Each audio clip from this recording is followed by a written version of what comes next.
ഈ രാത്രി അല്പസമയം വചനവുമായിട്ടിരിപ്പാൻ ദൈവം തരുന്ന വിലയേറിയ പദവിക്കായി നമ്മൾ സ്തുതിക്കുന്നു. പ്രത്യേകിച്ച് എന്നെ ഇതിനു വേണ്ടി ക്ഷണിച്ച ബഹുമാനെ പാസ്റ്റർ മത്തായി അവർക്ക് വളരെ നന്ദി. ഞാൻ വളരെ സ്നേഹിക്കുന്നു, ബഹുമാനിക്കുന്നു. ദാസൻ ഈ രാജ്യത്തിൽ ദൈവം വളരെ വർഷങ്ങൾക്ക് മുന്നേ കൊണ്ടുവന്നു. ഇങ്ങനൊരു സഭ ഇവിടെ പൈനർ ചെയ്യുവാൻ കർത്താവ് ദാസനെ ബലപ്പെടുത്തി. കർത്താവ് പറഞ്ഞു, ഞാൻ എൻ്റെ സഭയെ ആരാ പണിയുന്നത്? പക്ഷെ ഈ പണി ചെയ്യാൻ പണിക്കാരെ ആവശ്യമുണ്ട്. ദൈവത്തിൽ നിന്ന് ചില പണിക്കന്മാരെ ആവശ്യമുണ്ട്. ആ ഒരു പണിക്കരായി തീരുവാൻ, കർത്താവിന്റെ പണി എനിക്ക് ഏറ്റെടുത്ത് ചെയ്യുവാൻ താല്പര്യം ഉണ്ട് എന്ന് ഹൃദയം കൊണ്ട് സമർപ്പിക്കുന്ന ആരുണ്ടോ നിങ്ങളെ കർത്താവിന് ആവശ്യം. ഒന്ന് രണ്ട് വാക്യങ്ങൾ നമുക്ക് ചിന്തിച്ചിട്ട് നമ്മുടെ ക്ലാസ്സിലേക്ക് പോവാം. നമ്മൾ 1 കൊരിന്ത്യർ ലേഖനത്തിൽ അതിന്റെ 1 Corinthians chapter 4 അതിന്റെ 8ാം വാക്യം ഒന്ന് വായിച്ചേ. ഇത്രക്ഷണത്തിൽ നിങ്ങൾ 1 Corinthians chapter 3 verse 8. 3:8 please. നടുന്നവനും നനയ്ക്കുന്നവനും ഒരുപോലെ. നടുന്നവനും നനയ്ക്കുന്നവനും. Praise the lord. അപ്പോ ചിലരെന്ത് ചെയ്യും? ചിലര് അടുത്തെന്താ പറയുന്നത്? ഓരോരുത്തരെ താന്താന്റെ അധ്വാനത്തിനൊത്തവണ്ണം കൂലി കിട്ടും. കൂലി കിട്ടുന്നതിന് എത്ര നട്ടു, എത്ര വളർത്തി, എത്ര ഫലം ഉണ്ടായി എന്നതിനല്ല കർത്താവ് കൂലി കൊടുക്കുന്ന എന്ത് നോക്കിയാ? അധ്വാനത്തെ നോക്കിയാ. ചില സ്ഥലങ്ങളിൽ ശുശ്രൂഷയ്ക്ക് നമ്മൾ സുശേഷത്തിന് വേണ്ടി എത്ര ഇറങ്ങിയാലും ഒരു ആത്മാക്കളെ പോലും കിട്ടാറില്ല. വില്യം കേരി ഇന്ത്യയിൽ വന്ന് പുള്ളി സ്നാനപ്പെടുത്തിയത് എത്ര പേരെ നമുക്ക് ഓർമ്മയില്ല.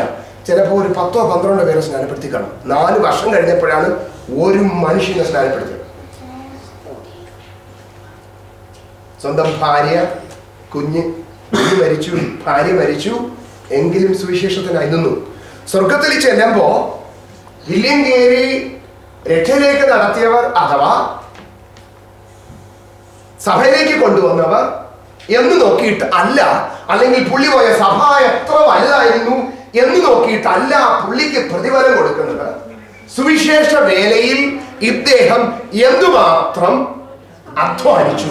ദൈവം നോക്കുന്നത് ഇത്രയേ ഉള്ളൂ, നിങ്ങൾ സുവിശേഷത്തിന് വേണ്ടി എന്ത് അധ്വാനിച്ചു. എന്റെ ജോലി ഒരു വ്യക്തിയുടെ അടുക്കൽ പോയി സുവിശേഷം കൊടുക്കുക, പക്ഷെ ഇദ്ദേഹത്തെ മാനസാന്തരപ്പെടുത്തുക എന്നത് എനിക്ക് പറ്റത്തില്ല. അത് ദൈവമാണ് ചെയ്യേണ്ടത്. അവൻ രക്ഷിക്കപ്പെടണമോ, സ്വർഗത്തിൽ പോകണമോ, നരകത്തിൽ പോകണമോ, അത് അവൻ തീരുമാനിക്കുമ്പോൾ പരിശുദ്ധാത്മാവ് പ്രവർത്തിക്കും. പക്ഷേ അവന്റെ അടുക്കലേക്ക് പോയി കൊടുക്കുവാൻ ഒരു താല്പര്യം എനിക്കുണ്ടാകണം. അത് എന്തുമാത്രം ഞാൻ ചെയ്തോ അതനുസരിച്ച് എനിക്ക് കിട്ടും. ഇന്ന് അതുകൊണ്ട് ഞാൻ നിങ്ങളോട് പറയുന്നു, നാളും നാഴികയും നമുക്കിനി ഇല്ല. പാസ്റ്റർ ഇവിടെ വെച്ച് പറഞ്ഞതുപോലെ സ്വർഗത്തിൽ പോയി നിൽക്കുമ്പോൾ തമ്പുരാൻ നോക്കിയിട്ട് പറയണം, വെൽ ഡൺ എൻ്റെ വിശ്വസ്ത സാക്ഷിയെ, ഇങ്ങോട്ട് പോരെ, നീ അപ്പൊ അകത്ത് കയറി പോകുമ്പോൾ ഓരോരുത്തരും ഒന്ന് പറയണം, കമോൺ ഞാൻ രക്ഷിക്കപ്പെട്ടത് നീ വന്ന് സുവിശേഷം പറഞ്ഞാലോ. ഓ എന്തൊരു സന്തോഷം, എന്തൊരു സന്തോഷം നീ പറഞ്ഞേ. അപ്പൊ ഇവരെല്ലാം വന്ന് പറയും, എന്റെ ജീവന് വലിയ വ്യത്യാസം വന്നത് നീ വന്ന് എന്നോട് ഈ സുവിശേഷം പറഞ്ഞതാ. ട്രിവാൻഡ്രത്ത് ഒരു സുരേഷ് കുമാർ എന്ന് പറയുന്നത് നായർ കമ്മ്യൂണിറ്റി രക്ഷിക്കപ്പെട്ട ഒരു ഹസ്ബൻഡ് ആൻഡ് വൈഫുണ്ട്. ഇവർ രണ്ടുപേരും, പുള്ളി ആത്മഹത്യക്ക് വേണ്ടി പലതവണ ശ്രമിച്ചു, ഡിവോഴ്സ് ചെയ്യുവാൻ പലതവണ ശ്രമിച്ചു, എന്തായാലും കർത്താവിനെ അറിഞ്ഞു. അപ്പൊ പുള്ളി കാണുന്നവരോടെല്ലാം സുവിശേഷം പറയും. കാരണം ഞാൻ പുള്ളിയെ കൊണ്ട് നടന്ന് ട്രെയിൻ ചെയ്തു. അപ്പൊ പുള്ളി പറയുന്നത്, ഞാൻ ഇന്ന് ജീവിച്ചിരിക്കാൻ കാരണം യേശു ക്രിസ്തുവാണ്. അതുകൊണ്ട് നിനക്കും ജീവിച്ചിരിക്കണമെങ്കിൽ, സ്വസ്ഥത വേണമെങ്കിൽ നീ കർത്താവിനെ അറിയണം. പുള്ളി സുവിശേഷ ഭ്രാന്തൻ എന്ന് പറയാം. അതുപോലെ സുവിശേഷം പറയും. കാരണം പുള്ളി പറയുന്നത്, ഞാൻ ജീവിച്ചിരിക്കാൻ യോഗ്യനല്ല, ഞാൻ ജീവിച്ചിരിക്കുന്നത് കർത്താവിനെ അറിഞ്ഞതുകൊണ്ട്. പിന്നെ ഈ കർത്താവിനെ കുറിച്ച് പറയാതെ എനിക്ക് മറ്റ് കഴിയത്തില്ല. സ്റ്റേറ്റ് കാറിൽ പോകുന്ന മനുഷ്യനാണ്, ഡിസ്ട്രിക്ട് ഓഫീസറാണ്, പക്ഷേ സുവിശേഷം ഒരു ഭ്രാന്തനെ പോലെ പുള്ളി. നിങ്ങൾ വേണ്ടത്ര വന്നാൽ തങ്കച്ചൻ എന്ന് പറഞ്ഞൊരു സാറുണ്ട്, കൊട്ടാരക്കരക്കാരന്, മഹാരാജാസിലെ പ്രൊഫസറാണ്. പുള്ളിയെ നിങ്ങൾ ഞായറാഴ്ച ഉച്ചയ്ക്ക് ശേഷം കാണണമെങ്കിൽ സ്ട്രീറ്റിൽ പോയി നോക്കിയാൽ പുള്ളി ബൈബിൾ കൊടുത്ത് സ്ട്രീറ്റ് കോർണിൽ നിന്ന് പ്രസംഗിക്കും. കാണുന്നവർക്കെല്ലാം ട്രാക്ട് കൊടുക്കും. പുള്ളി പറയുന്നത് ഞാൻ ജീവിച്ചിരിക്കുന്നത് ഈ കർത്താവ് അറിഞ്ഞുകൊണ്ടാണ്. പുള്ളി മാർവാനേഴ്സിലെ MSc-കാരനെ പഠിപ്പിക്കുന്ന കെമിസ്ട്രി പ്രൊഫസർ ഉച്ചയ്ക്ക് ശേഷം ഈ സുവിശേഷവുമായിട്ട് സ്ട്രീറ്റ് കോർണറുകളിൽ പോകുന്നു എങ്കിൽ ഞാനും നിങ്ങളും എത്രയോ അധികം, ഇന്ന് പറയട്ടെ, ഞാനും നിങ്ങളും ക്രിസ്തുവിന് വേണ്ടി എന്തുമാത്രം അധ്വാനിച്ചു എന്നതാണ് ദൈവം നോക്കുന്നത്. അല്ലാതെ സഭയിൽ എന്തുമാത്രം ആള് വന്നു. ഇത് കർത്താവിന്റെ സഭയാ, മത്തായി പാസ്റ്റർ സഭയല്ല, എലീമിന്റെ സഭയല്ല, ഇത് കർത്താവിന്റെ സഭയാണ്. ഇതിനെ പണിയുന്നത് ദൈവം. പക്ഷേ ഇതിന്റെ പിന്നിൽ നിങ്ങളെ ഷെഫീൽഡിന്റെ കാവൽക്കാരാക്കി ഇരിക്കുമ്പോൾ നിങ്ങൾ ആ ഉത്തരവാദിത്വം ബോധത്തോടെ ഏറ്റെടുത്ത് അത് ചെയ്തോ ഇല്ലയോ എന്ന് ദൈവം നോക്കത്തുള്ളൂ. ചിലപ്പോൾ നിങ്ങൾ കിളക്കിയായിരിക്കാം, ചിലപ്പം വിത്ത് വിതറിയായിരിക്കാം, ചിലപ്പം വെള്ളം ഒഴുക്കിയായിരിക്കാം. ഇതെല്ലാം ശുശ്രൂഷയുടെ ഭാഗമാണ്. കർത്താവ് പറയുന്നത് അതിനെ വായിക്കുന്ന എന്താ? നമ്മൾ വായിക്കും, ഓരോരുത്തന് താൻ താന്റെ അധ്വാനത്തിന് ഒത്തവണ്ണം. നിങ്ങൾ അത് അണ്ടർലൈൻ ചെയ്തോളെ. ഇതാർക്കും ഇവാലുവേറ്റ് ചെയ്യാൻ കഴിയത്തില്ല. ഇപ്പൊ ഞാൻ ഇന്ത്യയിൽ 50,000 ആൾക്കാരുള്ള ഒരു സഭ പാസ്റ്റർ ചെയ്തെന്ന് പറഞ്ഞാൽ ചിലപ്പോ ആ സഭയിൽ 50,000 ആൾക്കാർ വന്നതിന്റെ ഉത്തരവാദി അവിടെയുള്ള വിശ്വാസികളായിരിക്കും. ഞാനായിരിക്കത്തില്ല. സ്വർഗത്തിൽ ചിലപ്പോൾ 50,000 വിശ്വാസിയുടെ പാസ്റ്ററായ ഞാൻ ആ കോണിൽ നീക്കുമ്പോൾ അവിടെ ചിലപ്പോൾ സ്ലമ്മിൽ താമസിക്കുന്ന ഒരു ഭിക്ഷക്കാരി സ്ത്രീ ആയിരിക്കും പാസ്റ്റർ മുന്നിലെ വലിയ കസേരയിലിരിക്കുന്ന. കാരണം അവിടെ ഉണ്ടായിരുന്ന 75% അല്ലെങ്കിൽ വലിയൊരു ഗ്രൂപ്പിനെ കൊണ്ടുവന്നത് അവരായിരിക്കാം. അവനവൻ എന്തുമാത്രം കർത്താവിന് വേണ്ടി അധ്വാനിച്ചു എന്ന് അക്കമിട്ട് തിട്ടമായി കുറിച്ചു വെക്കുന്ന ഒരു ദൈവം നമുക്കുണ്ട് എങ്കിൽ കർത്താവ് പറയുന്നത്, ഞാൻ കണക്ക് തീർക്കുന്ന നാളിൽ നിന്റെ കരം. പ്ലീസ്, നമ്മളത് സീരിയസ് ആയി ചിന്തിക്കണം. കർത്താവ് കണക്ക് ചോദിക്കും, ഒരു ദിവസം 24 മണിക്കൂർ നിനക്ക് ഞാൻ 80, 70, 100 വർഷം തന്നു. ഈ വർഷത്തിൽ നീ എന്താ ചെയ്തേ? കർത്താവെ, NHS-ൽ അല്ലെങ്കിൽ ഇന്നത്തെ ഞാൻ ഇത്ര മണിക്കൂർ ജോലി ചെയ്തു, ശരി, ഇത്ര 1000 പൗണ്ട് കിട്ടി, നീ എന്ത് ചെയ്തു? ഇത്ര മണിക്കൂർ ഭക്ഷണം കഴിച്ചു, ഇത്ര മണിക്കൂർ ഉറങ്ങി, ഇത്ര മണിക്കൂർ ടിവിയുടെ മുന്നിൽ ഇരുന്നു, ഇത്ര മണിക്കൂർ അതിന് നിനക്ക് പോയി. എന്റെ നാമത്തിൽ നീ എത്ര മണിക്കൂർ പുറത്ത് നോക്കുമ്പോൾ എത്ര % നിങ്ങൾ ഇന്ന് കണക്കൂട്ടണം. നിങ്ങളുടെ ലൈഫിലെ ഓരോ മിനിറ്റും കൗണ്ടഡാണ്. ഓരോ മിനിറ്റും കൗണ്ടഡാണ്. നമുക്ക് വാല്യൂ ഓഫ് ടൈം നമുക്കുണ്ടായിരിക്കണം. ഈ ഭൂമിയിൽ തിരിച്ചു കിട്ടാത്ത 2 കാര്യമുണ്ട്. പ്രധാനം മറ്റൊന്ന് ലൈഫ്. ഈ ജീവിതവും പിന്നെ തിരിച്ചു വരത്തില്ല. ആക്ക് പറഞ്ഞിട്ട് ഒരുപാട് പേര് പറയുമല്ലോ, അത് ഞാൻ പറഞ്ഞില്ല. പിന്നെ വല്ല റെക്കോർഡ് ചെയ്തൊക്കെ വെച്ച് കേൾപ്പിച്ച ഈ ടൈം ഒരിക്കലും തിരിച്ചു വരും. നിങ്ങൾ ക്ലോക്കിൽ നോക്കുമ്പോൾ ഈ സൂചി കറങ്ങുമ്പോൾ ഓർത്തോളണം, എന്റെ കർത്താവിന്റെ വരവിനോട് ഞാൻ അടുത്തിരിക്കുകയാണ്, അല്ലെങ്കിൽ ഞാൻ അങ്ങോട്ട് കുഴിയിലോട്ട് ഇറങ്ങേണ്ട സമയം അത്രയും ക്ലോക്കിൽ നോക്കും. നിങ്ങൾക്കൊരു ഓർമ്മ വരണം, ഒന്നുകിൽ ഞാൻ മരിക്കേണ്ട സമയം അത്രയും കൂടുതൽ അടുത്തുകൊണ്ടിരിക്കുകയാണ്, അല്ലെങ്കിൽ എന്റെ കർത്താവ് വരാനുള്ള സമയം അത്രയും അടുത്തുകൊണ്ടിരിക്കുകയാണ് എന്ന ഒരു ചിന്ത എപ്പോഴും നിങ്ങളിൽ ഉണ്ടെങ്കിൽ മാത്രമേ ഈ ആയുസ്സിൽ ഫലപ്രദമായി ദൈവത്തിന് വേണ്ടി എന്തെങ്കിലും ചെയ്യാൻ കഴിയത്തുള്ളൂ. പൗലോസ് പറയുന്ന വാക്ക് നോക്കിയേ, 3-ാം അധ്യായത്തിൽ പൗലോസിനെ തന്നെ 5-ാം വാക്യം.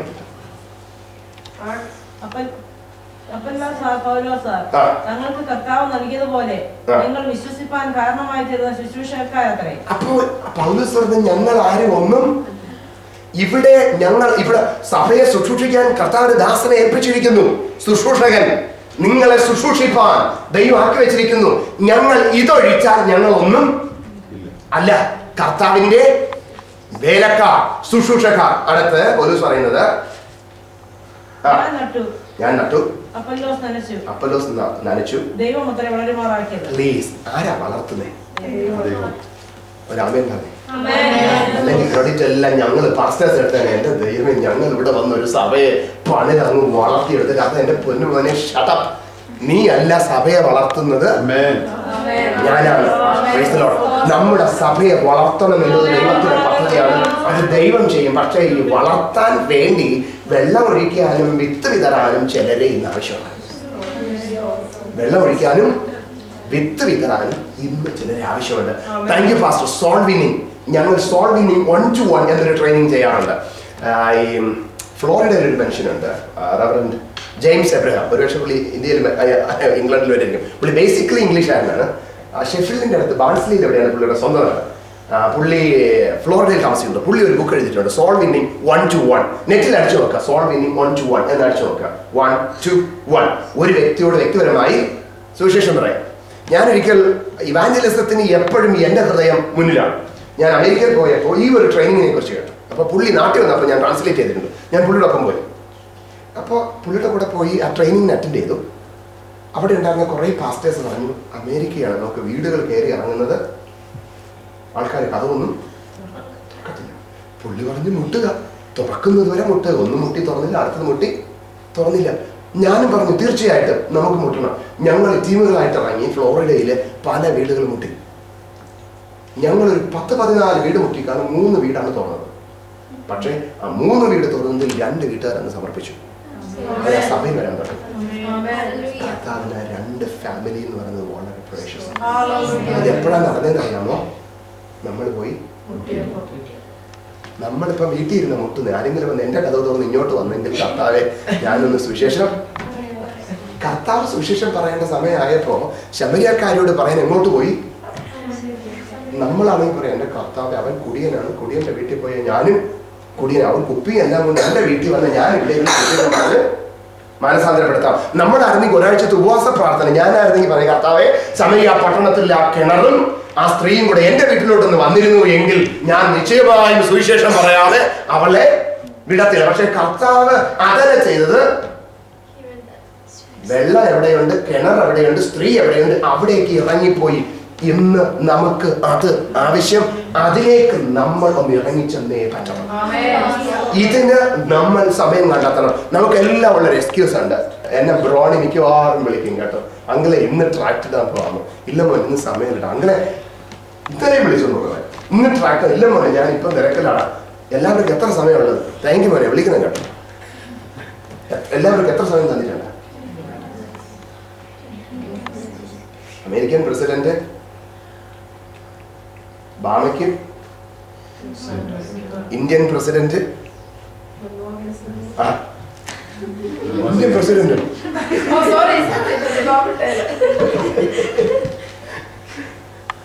നമ്മുടെ ബ്രിട്ടീഷ് പ്രധാനമന്ത്രിക്കും ഇവിടത്തെ ക്യൂവിനും എത്രയുള്ള ഇനി തിരുവനന്തപുരം റെയിൽവേ സ്റ്റേഷനിൽ വന്ന് കിടന്ന് ഉറങ്ങുന്ന ഭിക്ഷക്കാരനും എത്രയുള്ള?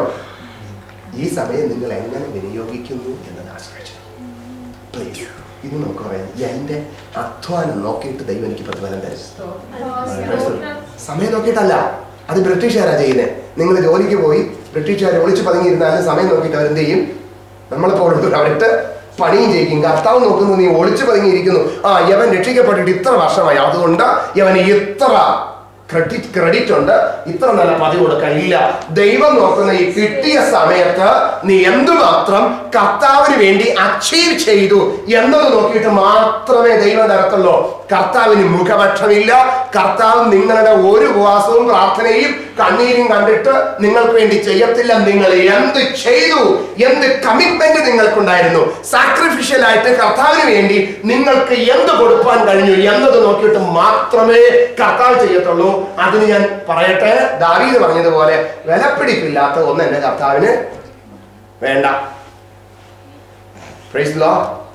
വില കൊടുത്ത് വാങ്ങാത്തതൊന്നും എന്റെ ദൈവത്തിന്. അതുകൊണ്ട് ഇന്ന് നിങ്ങൾ സമർപ്പിക്കണം, എൻ്റെ കർത്താവിന് വേണ്ടി ഞാൻ എൻ്റെ സമയം, എൻ്റെ ആരോഗ്യം, എൻ്റെ ധനം, എൻ്റെ മക്കൾ മാറ്റിവെക്കാൻ തയ്യാറാണ്. 2011 അവസാനത്തെ ഞായറാഴ്ചയാണ്. ഇന്ന് ഈ വർഷത്ത് സൺഡേ ഇല്ല. ഇനി ഒരു സൺഡേ ഒന്ന് പ്രസംഗിക്കണമെന്ന് പറഞ്ഞാൽ എനിക്ക് പറ്റത്തുമില്ല, നമുക്കില്ല. എന്നാൽ ഇന്ന് ഞാൻ പറയുന്നു, നമ്മുടെ അധ്വാനത്തിന് തക്കവണ്ണം ദൈവം തരും. ഒരു വാക്യം വായിച്ചു. ഞാൻ നമുക്ക് ഒരു 1-2 കാര്യം പറഞ്ഞിട്ട് നമുക്ക് ക്ലാസ്സിലേക്ക് നീങ്ങാം. അപ്പോസ്തലരുടെ പുസ്തകം 1-ാം അധ്യായം വായിക്കുമ്പോൾ നമുക്കൊക്കെ വളരെ സുപരിചിതമായ വാക്യമാണ്. 8-ാം വാക്യം നിങ്ങൾക്ക് എല്ലാവർക്കും അറിയാം. പക്ഷേ ഞാൻ 8-ാം വാക്യമല്ല നിങ്ങളോട് ഇന്ന് വായിക്കാൻ പറയുന്നത്. 6-7 വാക്യം ഒന്ന് വായിച്ചു. നമ്മൾ 8-ാം വാക്യം എപ്പോഴും വായിക്കാറുണ്ട്, 6-7 പലപ്പോഴും വായിക്കാറില്ല. അവർ ഒരുമിച്ച് കൂടിയിരുന്നപ്പോൾ അവർ അവനോട്, കർത്താവേ, അങ്ങ് ഇസ്രായേലിനോ ഈ കാലത്തിലോ അവർക്കൊരു ചോദ്യം. കർത്താവ് പ്രസംഗിച്ചു, ഞാനിതാ എന്റെ രാജ്യം സ്ഥാപിക്കാൻ പോകുന്നു, എന്റെ രാജ്യം വരാൻ പോകുന്നു. അതുകൊണ്ട് അവർക്കൊരാഗ്രഹം, എന്റെ കർത്താവേ, ഞങ്ങൾക്ക് അങ്ങയോടൊപ്പം സിംഹാസനത്തിൽ ഇരുന്ന് രാജാക്കന്മാരായി പ്രഭുക്കന്മാരായി വാഴണം. ബി ദ ലോർഡ്സ്, അങ്ങയോടൊപ്പം ഞങ്ങൾക്കായിരിക്കണം. എപ്പോഴാ അങ്ങ് ഇതൊക്കെ ഒന്ന് നമുക്കൊക്കെ ഭയങ്കര ആഗ്രഹമല്ലേ, എന്റെ കർത്താവ് അങ്ങ് ഒന്ന് വന്നിരുന്നു എങ്കിൽ എന്റെ കർത്തവയൊക്കെ ഒന്ന് മാറിയിട്ട് ഞാൻ അങ്ങയോടൊപ്പം we will be the kings and the queens and the prince and the princess എന്ന് പറഞ്ഞ് കർത്താവിനോടൊപ്പം എനിക്ക് വാഴാൻ ഭയങ്കര ആഗ്രഹം. അതുകൊണ്ട് അപ്പൊ അങ്ങ് എപ്പോഴാണ് വരുന്നേ? ശിഷ്യന്മാര് കർത്താവിനോട് അങ്ങ് എപ്പോഴാണ്? നമുക്കൊക്കെ ഉള്ള ചോദ്യമാണിത്. എല്ലാ കാലത്തും ക്രിസ്ത്യാനികൾക്കുള്ള വലിയൊരു ക്വസ്റ്റ്യനാണ്, കർത്താവ് എപ്പോഴാണ് തിരിച്ചു വരുന്നത്? ഇന്ന് നമ്മൾ ബൈബിൾ സ്റ്റഡിയുടെ 95% നിങ്ങൾ സ്റ്റഡി പഠിച്ചാലും നിങ്ങൾ സ്റ്റഡി എന്തിനെ കുറിച്ചാണ് പഠിക്കുന്നത്? കർത്താവ്. അപ്പൊ ഞാൻ നോട്ടിംഗ്ഹാമിൽ പോയപ്പോൾ ഒരു ബിലീവർ കുട്ടി ഒന്ന് എന്നോട് പറഞ്ഞു, പാസ്റ്റർ കർത്താവിന് രണ്ടാം വരവ് വെളിപ്പാട് പുസ്തകത്തെ കുറിച്ചൊക്കെ ഒരു ക്ലാസ് എടുക്കുന്നുണ്ട്. ഞാൻ പറഞ്ഞു, കുഞ്ഞ് അതെടുക്കാം. ആദ്യം ഈ കർത്താവ് വരുമ്പോഴേ ചിലരെ കൊണ്ടുപോകാനുള്ള കാര്യം നമുക്ക് ആദ്യം നോക്കാം, പിന്നീട് നമുക്ക് കർത്താവ് വരുമ്പോൾ എന്തൊക്കെ സംഭവിക്കുമെന്ന് നോക്കാം. കർത്താവ് പറഞ്ഞല്ല,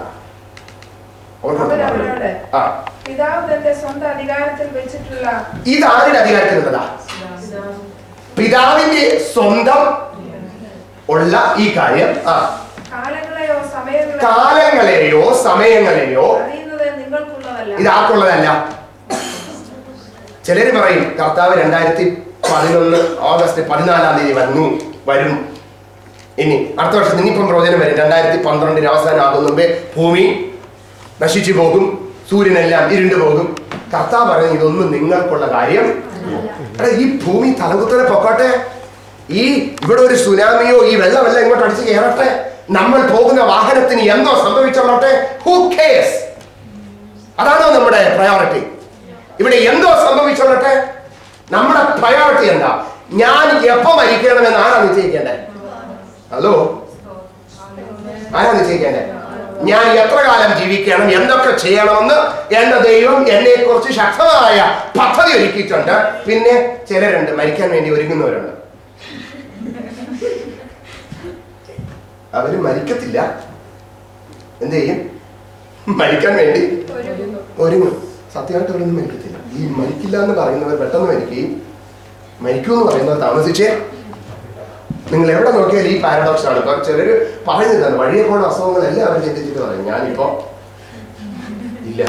ദൈവത്തിന് നിങ്ങളെ കുറിച്ചൊരു പദ്ധതി, നിങ്ങൾ ഓരോരുത്തരെ കുറിച്ചുകൊണ്ട് ഇത് തീരാതെ അങ്ങോട്ട് വിളിക്കത്തില്ല. ഇനി ഇതിന് തീരുന്നുമ്പേ അങ്ങോട്ട് വിളിച്ചിട്ടുണ്ടെങ്കിൽ ഞാൻ പറയുന്നു നിങ്ങൾ വേല ചെയ്തിട്ടില്ല. നമുക്കുള്ള ഒരു ആഗ്രഹമാണ്, എപ്പോഴാണ് എന്റെ കർത്താവ് വരുന്നത്? കർത്താവ് പറയുന്നത് ഇത് നിങ്ങൾക്കുള്ളത്, പിന്നെ നിങ്ങൾ എന്ത് ചെയ്യണം എന്നാൽ. അപ്പോ നിങ്ങൾ കർത്താവ് എപ്പോ വരും എന്ന് നിങ്ങൾ എന്ത് ചെയ്യണ്ട, ആകുലപ്പെടേണ്ട. ആരാ ഈ വഴി ചെയ്യുന്നതെന്ന് അറിയാമോ? സപ്പോസ് ഞാനൊരു കട തുടങ്ങുകയാണെന്ന് വെച്ചോ. കടയില് ഈ 3 പേരെ ഞാൻ സ്റ്റാഫാക്കി. ഇതാണ് ഈ ഇരിക്കുന്ന ആദ്യത്തെ 3 പേര്. ഇവര് സ്റ്റാഫായിരിക്കുക. അതില് ഉണ്ണിയോട് നമ്മുടെ സാമും മീവലും കൂടെ പറഞ്ഞു, നീ പുറത്തുനിന്ന് നോക്കണം, അത് എപ്പോഴാണ് വരുന്നത് ഓണർ. അപ്പൊ ഇവരുടെ പരിപാടി എന്തായിരിക്കും? അകത്ത് ഓണറിനെ പറ്റിക്കാനുള്ള പരിപാടിയല്ല ഇവര്. അപ്പൊ ഇദ്ദേഹം വരുന്ന വിവരം അറിഞ്ഞിരുന്നു എങ്കിൽ ഞങ്ങള് എല്ലാം നീറ്റാക്കി റെഡിയായിരിക്കാം. പക്ഷെ ഞാൻ പറഞ്ഞിട്ടുണ്ട് ഞാൻ എപ്പോ വേണമെങ്കിലും വരാം. അവരുടെ ജോലി, കടയിൽ ചെയ്യേണ്ട ജോലി കൃത്യമായിട്ട് അങ്ങ് ചെയ്തേക്കുക. ഞാൻ ഏത് സമയത്തും വരാം. ഇവർക്ക് എപ്പോഴെങ്കിലും എപ്പോ വരും എന്നൊരു ഡൗട്ട് ഉണ്ടെങ്കിൽ അതിന്റെ അർത്ഥം അവരുടെ ലൈഫിൽ എവിടെയൊക്കെ ഇനിയും കാര്യങ്ങൾ ക്ലിയർ ആകാനുണ്ട്. എന്റെ കർത്താവ് ഇന്ന് രാത്രി വേണമെങ്കിലും വരാം. ഈ പ്രസംഗിച്ച് നമ്മൾ ആമേൻ പറയുന്നതിന് മുന്നമേ വേണമെങ്കിലും വരാം, അതിനുശേഷം വേണമെങ്കിലും വരാം. പക്ഷേ എന്റെ ചോദ്യം, ആർ യു റെഡി? നിങ്ങൾ അതിനൊരുക്കമാണോ? നിങ്ങൾ കർത്താവ് എപ്പോ വരുമെന്ന് വറി ചെയ്യണ്ട. കർത്താവെ അങ്ങ് എപ്പോ വന്നാലും മൈ ഹാൻഡ് ഈസ് ക്ലീൻ, അങ്ങയോട് വരാൻ ഞാൻ തയ്യാറാണ്, അപ്പനോട് ചേരുവോ ഞാൻ തയ്യാറാണ്. പക്ഷേ കർത്താവ് പറയുന്നത് നീ വരവനെ കുറിച്ച് ഇപ്പൊ ഭാരപ്പെടേണ്ട. നീ എന്തിനെ കുറിച്ച് ഭാരപ്പെട്ടാൽ മതി? പരിശുദ്ധാത്മാവ് നിങ്ങളുടെ മേൽ വരും, നിങ്ങൾക്ക് ശക്തി ലഭിക്കും, നിങ്ങൾ എന്റെ സാക്ഷികളാകും. 3 കാര്യമാണ് കർത്താവ് പറയുന്നത്. നിന്റെ മേൽ പരിശുദ്ധാത്മാവ് വരും, നിനക്ക് ശക്തി ലഭിക്കും, നീ എന്തായാൽ മതി? നിങ്ങളുടെ ജോലി ഇത്രയേ ഉള്ളൂ.